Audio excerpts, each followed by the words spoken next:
हमको लगता है ये राम भक्त नहीं, ये रामद्रोही है। और इतना बड़ा इन्होंने द्रोह किया है, इसकी इनको जितनी भी सजा मिले वो कम है। रामलला के सोने चांदी के सिक्के उठा लिए, रुपए उठा लिए, तो डॉलर कौन सी बहुत बड़ी बात है। हमको क्या करोड़ों करोड़ों राम भक्तों को ठेस पहुंची है। कल हमसे कुछ पत्रकार कह रहे थे, अखिलेश यादव कह रहे हैं कि हमको रात में भगवान राम ने सपना दिया और उन्होंने हमें सपने में ये बताया। हम अखिलेश से पूछना चाहते हैं, भगवान राम ने सपने में ये नहीं कहा कि आ जाओ मेरे चरणों के दर्शन कर लो? ये बताएं कि ये जो बाबरी मस्जिद के नाम पे इन्होंने पैसा लिया था वो कहाँ गया? नमस्कार, आप देख रहे हैं आकाश टाइम। अयोध्या राम मंदिर आंदोलन में एक महत्वपूर्ण भूमिका निभाने वाले और श्री अमरनाथ मिश्रा जी हमारे साथ मौजूद हैं। उनसे हम बात करेंगे जो अयोध्या में चंदा चोरी और चढ़ावा चोरी जो हो रहा है, इसको लेकर अपनी प्रतिक्रिया रखेंगे। क्या कहना चाहेंगे? नमस्कार। जो अयोध्या का विषय आया है कि राम मंदिर के जो कर्मचारी थे वहाँ पे उन लोगों ने चंदे की चोरी की, तो हम तो बचपन में सुनते थे राम नाम की लूट है, जो लूट सके तो लूट। राम के नाम को लूटने की होड़ लगती थी। आज हम देख रहे हैं कि राम मंदिर के कर्मचारी जो हैं राम धन को, देव द्रव्य को लूट रहे हैं। हमको लगता है ये राम भक्त नहीं, ये रामद्रोही है। और इतना बड़ा इन्होंने द्रोह किया है कि इसकी इनको जितनी भी सज़ा मिले वो कम है। और भविष्य में जब हम मथुरा में कृष्ण जन्मभूमि पे मंदिर का निर्माण होते हुए देखेंगे, या ज्ञानव्यापी में श्रृंगार गौरी के मंदिर का निर्माण जब होते हुए देखेंगे, तो हो सकता है उस समय जो सनातन धर्म के मानने वाले हैं, जो उस पर सनातन संस्कृति पे श्रद्धा और विश्वास रखने वाले हैं, वो लोग एक बार ज़रूर सोचेंगे कि इसमें हम दान दें कि न दें। इसलिए कि अयोध्या में जो राम लला का मंदिर बना, उसने एक नई आध्यात्मिक मार्ग को प्रशस्त किया। पूरी देश दुनिया में एक ऐसी राम लहर आई कि राम के लिए हर व्यक्ति जो है उमड़ पड़ा अयोध्या आने के लिए, रामलला के दर्शन करने के लिए। और ये जो घटना हुई है, ये तो बहुत शर्मसार करने वाली घटना है। और सनातन संस्कृति पे इन्होंने एक प्रश्न चिन्ह खड़ा कर दिया कि सनातन धर्म के मानने और जानने वाले ऐसे लोग भी हैं जो रामलला के धन को, देव द्रव्य की लूट मचा रहे हैं। और इसमें योगी जी के प्रति हमारा बड़ा भाव है कि उन्होंने जो कहा था कि 15 दिन इंतज़ार करिए, धैर्य रखिए, दूध का दूध पानी का पानी होगा, और वो हुआ। और 8 लोग गए हैं जेल, अभी और लोग भी इसमें जाएंगे। सर, 8 लोग जो जेल गए हैं, बात करी जाए 80 लाख रुपए उनके साथ कैश मिला है और कुछ डॉलर भी मिले। ये डॉलर की क्या प्रतिक्रिया, और ये जो कैश 80 लाख रुपए बरामद हुआ है, और कहीं ना कहीं बात करें अगर चंपत राय की, जो वहाँ ट्रस्ट के महासचिव हों, उनके ऊपर भी बहुत बड़ा इल्ज़ाम लग रहा है कि मतलब जैसे कि जब एक घर में आदमी नौकर रखता है तो उसका आधार कार्ड लेता है, उसका थाने में वेरिफिकेशन होता है, और इतने बड़े मंदिर में जो ट्रस्टी हैं और जो लोग हैं जो वहाँ पे रखे गए, जिनसे कैश गिनवाया जा रहा है, उनकी जांच, उनका वेरिफिकेशन क्यों नहीं? देखिए, जो आप ये प्रश्न कर रहे हैं, इन्हीं सारे बिंदुओं की जांच SIT कर रही है। इन्हीं सब बिंदुओं की जांच माननीय योगी आदित्यनाथ जी करवा रहे हैं। और दूध का दूध पानी का पानी होगा। जो डॉलर की बात आप कर रहे हैं, जो बहुत से NRI भारत के बाहर रह रहे हैं, या बहुत से विदेशी लोग जो राम जन्मभूमि पे आए, तो उन लोगों ने जो डॉलर वहाँ पे चढ़ा दिया, वो भी इन्होंने उठा लिया, क्योंकि डॉलर की कीमत ज़्यादा है। इनको लगा कि एक डॉलर की कीमत इस समय 90 रुपये के आसपास जा रही है, तो उन्होंने डॉलर भी उठा लिए। जब उन्होंने सोना चांदी हीरा मोती उठा लिया, रामलला के सोने चांदी के सिक्के उठा लिए, रुपए उठा लिए, तो डॉलर कौन सी बहुत बड़ी बात है उनके लिए? आखिर देखा जाए ये कब से ये चोरी हो रही होगी और कितने करोड़ों की चोरी हो गई होगी, जो पता अब चला, कितना कैश बाहर जा चुका होगा, आखिर मतलब ये लोग कैसे रखे गए और क्या कहेंगे? देखिए, जो राम जन्मभूमि तीर्थ स्थान क्षेत्र ट्रस्ट बना है, इसके बारे में भी सबको समझना चाहिए। ये सुप्रीम कोर्ट के आदेश पे गृह मंत्रालय भारत सरकार ने बनाया। और इसमें 3 पदेन सदस्य रखे गए, जिलाधिकारी गोंदा अयोध्या और गृह सचिव उत्तर प्रदेश, और जो इस समय मुख्य चुनाव आयुक्त हैं, पहले वो भी इसमें ट्रस्टी थे, मगर चुनाव आयुक्त हो गए तो उनकी जगह अवनीश अवस्थी जी भी इसमें 3 वरिष्ठ सरकारी अधिकारी भी पदेन सदस्य हैं, और 12 उसमें जो सदस्य थे वो सब धर्म से जुड़े हुए रखे गए। जो महासचिव बनाया गया चंपत राय जी को, तो इसलिए बनाया गया कि वो संघ विचारधारा के हैं, संघ के स्वयंसेवक हैं, विश्व हिंदू परिषद के काम देखते रहे हैं। रामचंद्र परमहंस दास जी जब जब लखनऊ में हमारे घर आए, रुके राम मंदिर आंदोलन को लेकर के, तब तक चंपत राय जी उनके साथ आते थे और हमारे ही घर में वो रुकते थे। तब से हम उनको जानते हैं। आज 30 साल हो गए राम जन्मभूमि में उनकी भूमिका देखते हुए। चंपत राय जी हमको फ़ोन करते थे, हमसे सारी जानकारी लेते थे कि आगे क्या होगा, कैसे करना है। बीच बीच में हमसे बात भी करते थे, मगर कभी इस तरीके का हमें आभास नहीं हुआ और इस तरीके की बात हमारे सामने कभी नहीं आई कि उनके रहते, महासचिव रहते अयोध्या में इतनी बड़ी घटना हो जाएगी।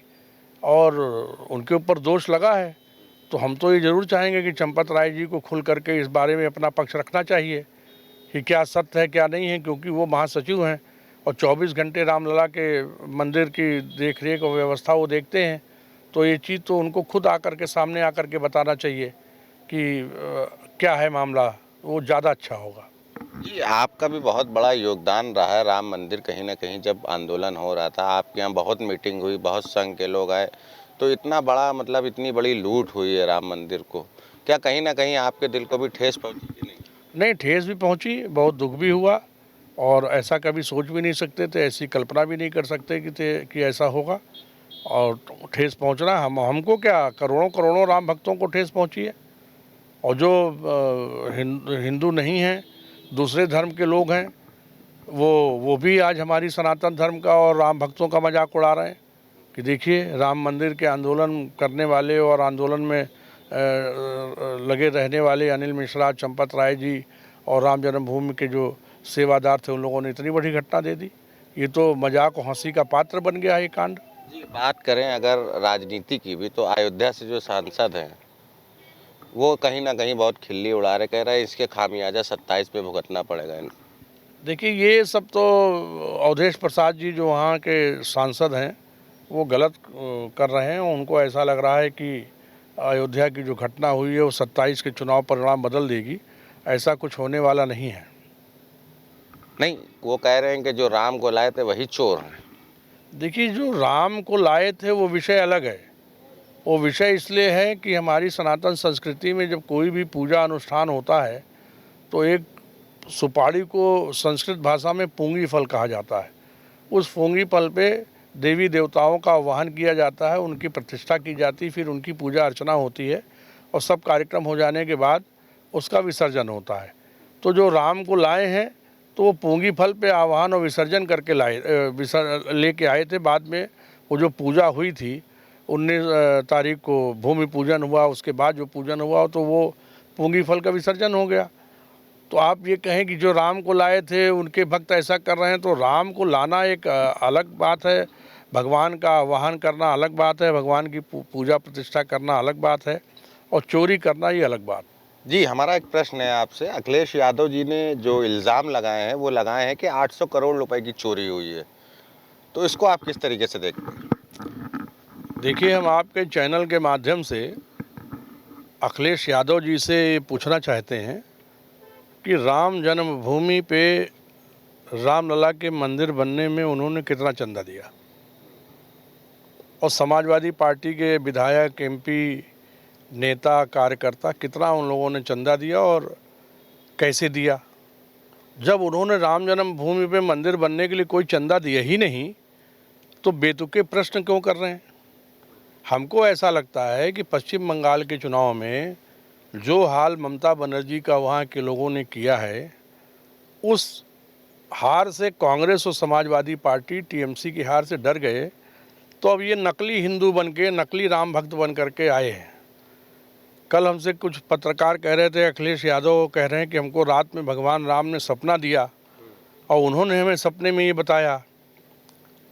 तो हम अखिलेश से पूछना चाहते हैं, भगवान राम ने सपने में ये नहीं कहा कि आ जाओ मेरे चरणों के दर्शन कर लो?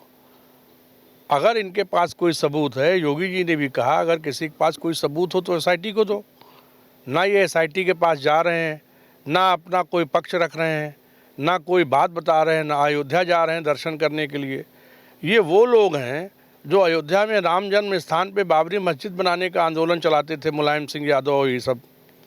आपको एक बात और महत्वपूर्ण बता दें, जिस समय बाबरी मस्जिद का विवादित ढांचा गिरा था 1992 में, उसके बाद मुलायम सिंह यादव जी ने आजम खां के साथ मिलके उत्तर प्रदेश की जितनी भी मस्जिदें थी, मदरसे थे, दरगाहें थीं, उनके इन्होंने वीडियो बनवाए।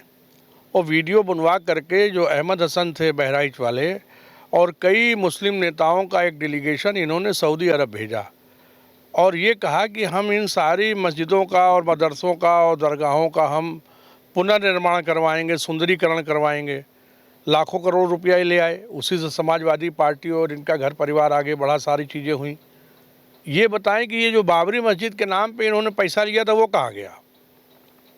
ये राम जन्म स्थान पे जो भी चोरी का प्रकरण आया है, ये हमारे परिवार का मामला है, राम भक्तों के परिवार का मामला है। हम लोग इसमें अपने आप निपट लेंगे। आपको इस पर दखलंदाजी करने की ज़रूरत नहीं है अखिलेश जी। आपके पास कोई सबूत हो तो बताएं।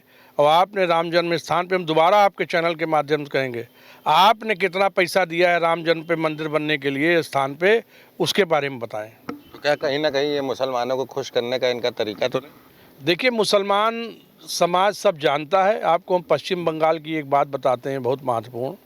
पश्चिम बंगाल के जो ओरिजिनल मुसलमान थे, उन्होंने टीएमसी से हाथ जोड़ लिया था और उन्होंने नारा दिया था, चुपचाप कमल छाप। इसलिए कि बांग्लादेशियों की जो घुसपैठ हुई, जो रोहिंग्या की घुसपैठ हुई, तो पश्चिम बंगाल का जो ओरिजिनल मुसलमान था वो सब त्रस्त हो गया था, परेशान हो गया था। तो वहाँ के मुसलमानों ने भी बीजेपी का साथ दिया। उत्तर प्रदेश में भी यही हो रहा है कि ऐसा ही होगा। इनको मालूम पड़ गया है कि मुसलमान हमारे साथ आने वाले नहीं हैं, इसलिए फर्जी राम भक्त बन के, फर्जी सनातन धर्म को मानने वाले बन करके ये काल नेमी के रूप में हमारे सामने प्रकट हुए हैं।